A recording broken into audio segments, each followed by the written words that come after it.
చేస్తున్నారు, లైవ్ చూద్దాం.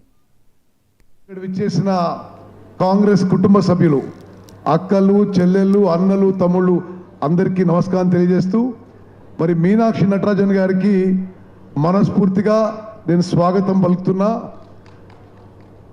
మీనాక్షి నటరాజన్ గారు, I heartily welcome you to Telangana. I'm sure under your capable leadership, the Congress party will go from strength to strength in Telangana. Meenakshi Natarajan గారి గురించి ఒక నిమిషం నేను నాకు తెలిసిన విషయాలు మీకు పరిచయం చేస్తా. వారు NSCIలో అఖిల భారత మరి కాంగ్రెస్ NSCI అధ్యక్షులుగా ఉన్నారు. యూత్ కాంగ్రెస్లో జాతీయ స్థాయిలో, మధ్యప్రదేశ్ స్థాయిలో కీలక పాత్ర పోషించారు. పార్లమెంట్ మెంబర్గా ఉన్నారు. అఖిల భారత పంచాయతీరాజ్ సంఘటన జాతీయ అధ్యక్షులుగా ఉన్నారు. ఆ క్రమంగా అప్పుడు నేను PCC అధ్యక్షునిగా ఉన్నప్పుడు, ఆ తర్వాత కూడా వారు తెలంగాణలో పాదయాత్ర నిర్వహించారు. అదేవిధంగా పంచాయతీరాజ్ సంఘటన కార్యక్రమాలు అనేకం నిర్వహించడం జరిగింది. వారు నీతి నిజాయితీకి మారుపేరు. వారి గాంధీయన్ ఆలోచన, ఐడియాలజీ, సింప్లిసిటీ దేశవ్యాప్తంగా కూడా దానికి వారు ప్రసిద్ధిగాంచిందని చెప్పి నేను మనవి చేస్తున్నా.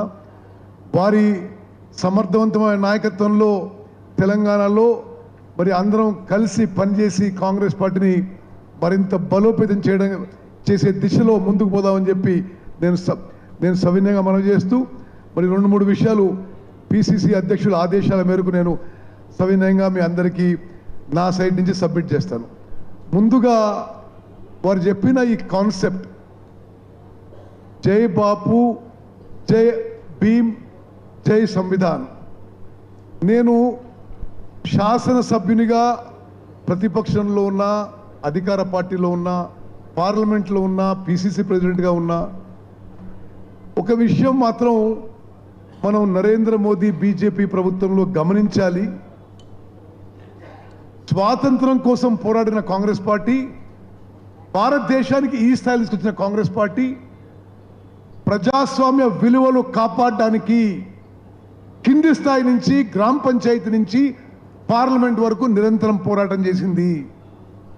ఈరోజు మన చుట్టుపక్కల దేశాలు చూస్తే భారతదేశంతో సమానంగా స్వాతంత్రం సాధించిన దేశాలు పాకిస్తాన్ కానీ, బంగ్లాదేశ్ కానీ, శ్రీలంక కానీ, పైన దేశాలు కానీ, సౌత్ ఏషియన్ దేశాలు కానీ, ఆఫ్రికాలో అనేక దేశాలు కానీ, ఎక్కడ కూడా పూర్తి ప్రజాస్వామ్యం మిగల్లేదు. కేవలం భారతదేశంలో ఈ స్థాయిలో ప్రజాస్వామ్యం ఉందంటే this is the contribution of Congress party. In no other country around who got independent same time as us is democracy and freedom as vibrant as in India. ఇది కాంగ్రెస్ పార్టీ కాంట్రిబ్యూషన్. ఈరోజు మోదీ నాయకత్వంలోని BJP ప్రభుత్వం, నేను డైరెక్ట్గా పార్లమెంట్ సభ్యునిగా చూసిన, నేను రేవంత్ రెడ్డి గారు, వెంకటరెడ్డి గారు పోయిన పార్లమెంట్లో సభ్యులం. పార్లమెంట్లో ప్రతిపక్షాలకు గొంతు ఉండదు. ప్రెస్ ఫ్రీడమ్ పూర్తిగా తగ్గిపోయింది. జ్యుడిషియరీ మీద మనం కమెంట్ చేయలేము. పూర్తిగా భారతదేశంలో మతపరమైన విభజన సృష్టించి రాజకీయ లబ్ధి పొందాలని, అదేవిధంగా అన్ని రకాలుగా స్వాతంత్రాన్ని, ప్రజాస్వామ్యాన్ని అణచివేసే ఈ ధోరణిలో, ఈ సమయంలో కాంగ్రెస్ పార్టీ జై బాపు, జై భీమ్, జై సంవిధాన్ అనే స్లోగన్ తీసుకోవడం ఇది చాలా సందర్భోచితంగా మనం చేస్తున్నాం. ఈ టైంలో ఎస్పెషలీ దేశంలో డెమోక్రసీ క్రష్ చేసే ఈ టైంలో ఈ స్లోగన్తో ముందుకు పోవడం మనందరికీ, మనకి, మన కుటుంబాలకి, మన పిల్లలకి, వాళ్ళ పిల్లలకు కూడా అవసరం చెప్పి మనం చేస్తున్నాం.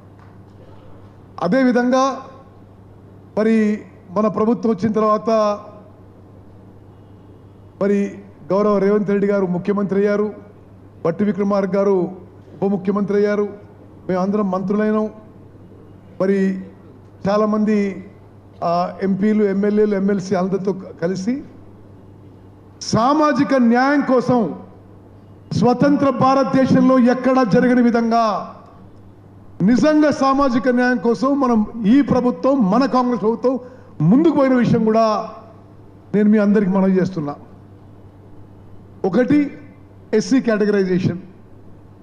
ఎన్నో ఏళ్ల నుంచి కాంగ్రెస్ పార్టీ ఉమ్మడి ఆంధ్రప్రదేశ్లో ప్రత్యేక తెలంగాణలో కాంగ్రెస్ పార్టీ ఎస్సీ వర్గీకరణ కట్టుబడి ఉంది. సుప్రీంకోర్టు తీర్పుకి అనుగుణంగా